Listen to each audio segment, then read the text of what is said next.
darasal natin ay pagdarasal na sana yung mundo natin kasi magulo eh. Nakakatakot.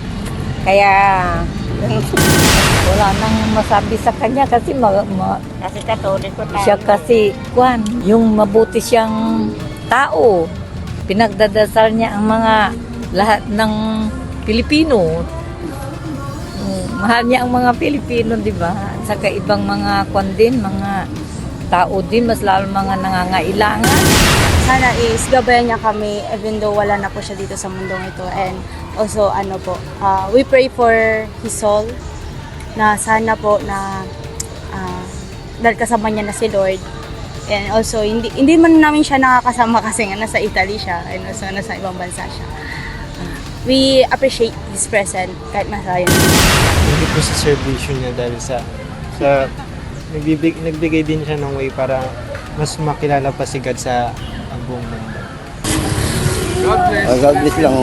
God bless. Salamat lang po sa kanya, sa amin, pag-alaga sa amin. Mga panalangin po. Pagdadasal mo na lang siya. Opo. Dadasal.